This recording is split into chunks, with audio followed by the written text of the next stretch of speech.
Salutations, everybody. It is Maddie here today. And look, I just got to show y'all something awesome. Check out these shoes. SpongeBob shoes. Are you kidding me? Wait, the best part is, let me take out my other one here. Look at the bottom. Look at the bottom. It's got plankton on it. Oh, man. I love when Vans do these crossovers. Anyway, welcome, ladies and gentlemen, to an Xbox news update. We got two of the big faces now of Xbox with individual interviews, one smaller, one much larger. And we're going to get into both. We're talking about Todd Howard, we're talking about Phil Spencer, and they've had a lot to share. Todd Howard goes into some of the technology, providing a small Elder Scrolls 6 update, getting into the Indiana Jones game that was announced earlier this year. And then Phil talks about all manner of things in a special episode of Unlocked, an Xbox podcast over on IGN, discussing Halo, the status of 343, the future of acquisitions. A lot to get into in this video, as I always tend to say, because there's always exciting things happening in the games industry each and every day. So if you're new here and you want to join up with what we're doing, I encourage you to subscribe. But first, check out the content. Make sure it's up to snuff for you, that you're cool with it, that you're into watching this more often than not. We'd love to have you. And with that, let's dive into it. Just a forewarning that a lot of the Phil Spencer clips, I don't want to read off paper. There are video interview clips, so you'll do a little bit of listening and we'll interact that way. But first, I want to start off with Todd Howard, who did an interview again with The Telegraph. This time, much more truncated, but still stuff I felt was worth talking about. So let's dive in. First and foremost, the Elder Scrolls 6 technology is going to be using what Starfield uses. And Bethesda's pretty much a creature of habit. I'm sure many expected that. But for those who don't know, we have the Creation Engine 2 being used to build Starfield, and that will be used to then build Elder Scrolls 6 with a couple of bells and whistles. Quote, the new Starfield technology, Creation Engine 2, is sort of built for both. It's like a new tech base. The vast majority of our development, it says development twice, okay, work is on Starfield right now, but everybody works on everything, so the project's kind of intertwined, end quote. Todd Howard continues on saying, quote, it's good to think of the Elder Scrolls 6 as still being in a design phase, but we're checking the tech. Is this going to handle the things we want to do in that game? Every game will have some new suites of technology, so Elder Scrolls 6 will have some additions onto the Creation Engine 2 that game is going to require, end quote. This is sort of what Bethesda has done time in, time out. Like the Radiant Quest line was a new addition in Skyrim, and while that's more gameplay oriented, still that was provided by a suite of technology through the Creation Engine. And so I'm very excited to see what they do with Elder Scrolls 6, as I imagine all of us are. All I'm saying is Creation Engine 2 better damn well handle Elder Scrolls 6, or else our wait's about to get even longer. I have this wild theory about how Skyrim tried to do big battles and they didn't really accomplish that. It's a 2011 game and it did so much right, so I'm not cranking on it. But I think to myself that with the way the lore is brewing and there's going to be this almost three-way faction war in Hammerfell, that big battles kind of taking what ESO did in PvP but making it in a single-player game with like destructible environment. A man can dream. But anyway, we got to lay eyes on Starfield to really start speculating on what Elder Scrolls 6 can do, so I will spare everyone's ear holes and not speculate any longer. Let's talk Indiana Jones. There's a little bit more on that and Todd Howard's faith in the team at Machine Games, who we're thinking is working on both Wolfenstein 3 and this game. So here's what Todd had to say.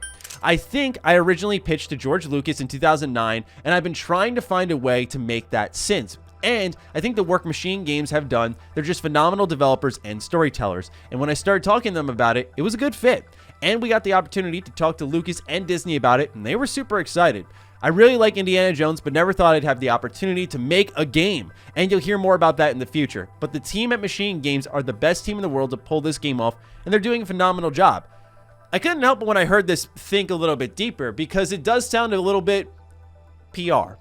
I mean that with all due respect. I think Machine Games is fantastic. I love Wolfenstein New Order. I love New Colossus. I think those are excellent games. Old Blood I'm less in love with, and we all know how Young Blood turned out, so we'll just kind of leave that as is. But when it comes to Machine Games, they're known for balls to the wall, first-person shooters, very bloody, and I don't think really any of those fit with Indiana Jones, which is more lighthearted. And to connect to that character, you would imagine you'd want it to be third person, which would be different. And we've seen developers across the industry transition in all manner of way. We're going to see Playground Games, a open world racing game developer, take on one of the most popular Xbox fantasy RPGs in Fable. We saw Guerrilla Games go from first-person shooting inside Killzone to third-person open-world games with Horizon. So they've done that capably too. And I gotta say, I'm not really worried, but those types of transitions get you thinking and they get me excited.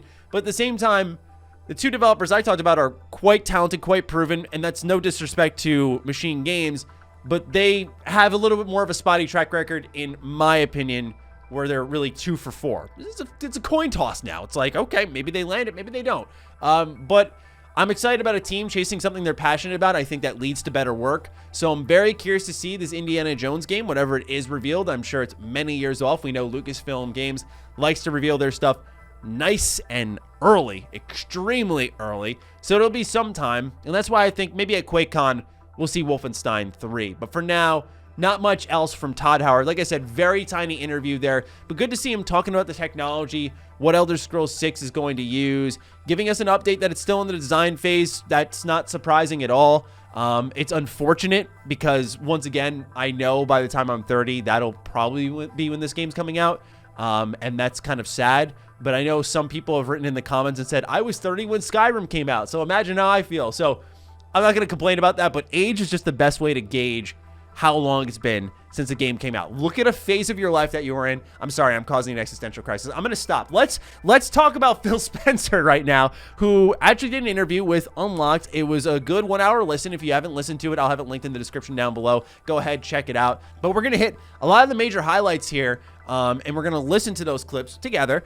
So what I wanted to start off with first and foremost is Phil talking about studio acquisitions. So he gets into this a bit because obviously PlayStation's been making some major awesome moves when it comes to getting Housemarque, seemingly getting Bluepoint, getting Nix's now as well, a PC port team inside their first party portfolio. I mean, these are all fantastic gets. And so Phil had some thoughts on the status of acquisitions in our industry where we're really in a buy now mode. So let's hear what he had to say.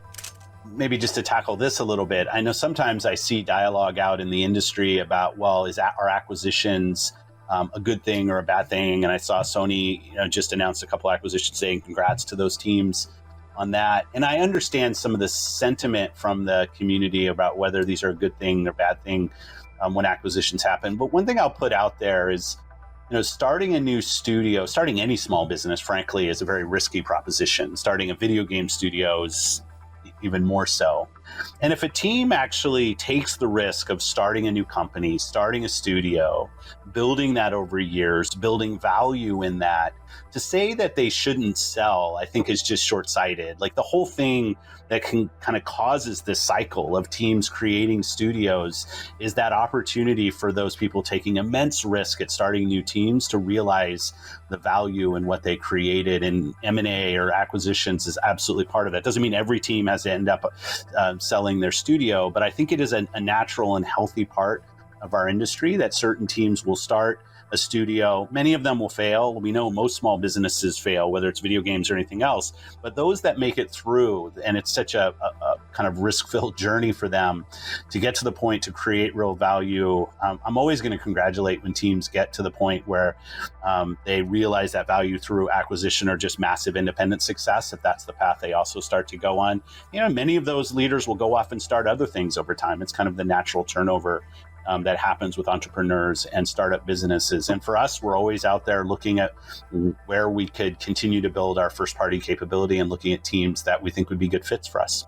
I tend to agree with this. I don't think acquisitions are bad. I think the massive Bethesda acquisitions, if we were seeing everyone fall, EA's gone, Ubisoft's gone, Square Enix is gone. If suddenly we start seeing that, I do think that's cause for concern. What I think Phil is talking about here, and he doesn't really specify, so I can only assume, but it's more so a independent small team starts up, builds out, then becomes something that they honestly could have only dreamed of, and then you put something there physically that represents the value of what you've built.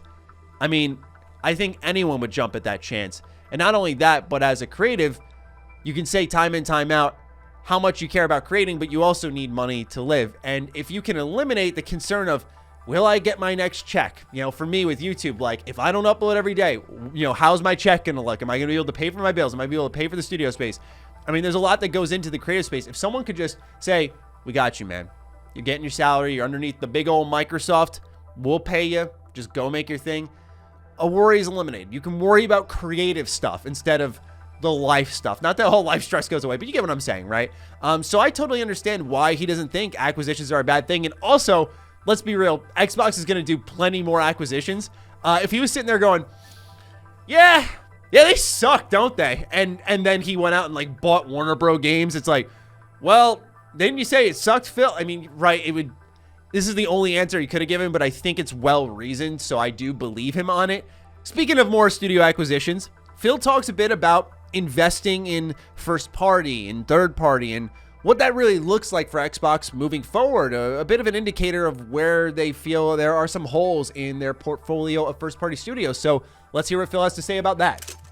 So let's continue talking about first parties. So long before all of the studio acquisitions started, you talked about filling in those gaps. Do you still think or feel like there are gaps in your portfolio that you would want to fill someday? Absolutely. When I look at the portfolio, I still think there's an opportunity for us with, I'd say, more family-friendly content. When I think about the geographic diversity of our first-party studios, I think there's still work for us to do there. And the number one thing that drives our platform is the strength of creators, whether it's our first party or third parties. And that's just got to be a constant focus for us.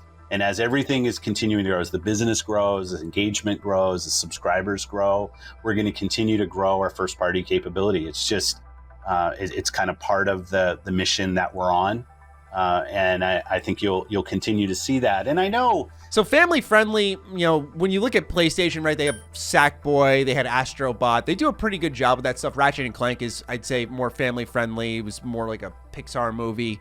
So they do a really good job with that. And then you look at Xbox, and I do like it personally as a young adult, where you've got the likes of RPGs that are serious and gritty. You got good first-person shooters. It's good for people my age, maybe a little bit younger, a little bit older. But they don't really have that family-friendly IP, at least one that's not leaping into mind right now. So I understand that, but I think the more exciting thing and relevant thing for us to talk about here on the channel is global.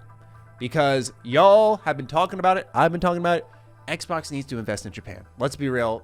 I think Phil knew if he specified a region, right? If he specified where, he'd be like, shouldn't have said Japan, because now they think we're going out and buying a Japan studio. If we buy someone in Europe, suddenly there's confusion. So yeah, they invested like a European studio. That would qualify as global. There's been rumors of Avalanche. My geographic knowledge is absolute trash. I understand. They are indeed Swedish. Where is Sweden? But anyway, I think that may also indicate what he's addressing. But for me, in an ideal world, I would love to see Xbox go out and get like CyberConnect 2 or something along those lines. I think that's a sensible developer partner that addresses a need. Of course, ideally, everyone goes and says, get Sega. I mean, they have the money, I think, to get Sega. I don't know if Sega's willing to sell. They're doing quite well for themselves now. And I think they work better, and I think they should stay in this area of, let's just work closely on Game Pass deals. Let's work closely on third-party stuff, but you don't have to outright sell. Sega, not that Bethesda was in a desperate position. I think they were in a more desperate position than Sega, but Sega's not in a position to me where they need to go and sell. Where we don't see the similar situation like Warner Bros. Games, where they are actually legitimately selling assets, and you can tell they want to offload stuff. That there's a difference there. So I don't think Sega's quite honestly a target, but to stop beating the drum on Japan, I do think Xbox is seemingly going to go beyond America, which is good. There's a lot of cool stuff globally. There's small developers like Piranha Bytes, who works on Elix. They're actually working on Elix 2. I'd love to see Xbox nab them up. Focus Home Interactive has a suite of studios all around the globe, and that'd be another great get, underrated get at that, where you got Spiders there, who's working on Steel Rising. They're working on Greedfall. Greedfall Gold Edition just came out. So there are a lot of other options there that I don't think people look at that would more than likely be willing to sell. But last but not least is an update on Halo Infinite. Now, this interview clip is a bit longer. It's why I saved it for the end, even though I think it's the most relevant short term. But I understand some people just want to tune in quickly, get their information, then move on, and I respect that. So we're going to listen to this longer interview clip from Phil Spencer about what's going on with Halo Infinite, and whether or not this is a make or break moment for 343. I I don't know if this is what you'd want me to say or not, like when I think about the community, but I'm just being honest. I don't think about it that way. Like the future of the franchise, I think Halo will be here 10 years from now. Is Infinite the like linchpin on whether it survives that long? Absolutely not. Like the game has such a rabid fan base and such a history and lore that it's just an IP that's going to be with us. We don't take that for granted, but I definitely believe that in my core that that's true. All of that said, when I think about Infinite and I think about Joseph and Pierre and Bonnie and the teams that are focused so hard on this game, and it was so great to see the reaction to the multiplayer reveal from the showcase. I know people want to see more and we'll have time to go show more stuff, but just from the elation of the team, the inflating of their own kind of momentum when people see the reaction, I thought the multiplayer stuff looked fantastic. Such a great moment. But I never want to kind of put a team in a position where they feel like, hey, this one's got to land, or who knows.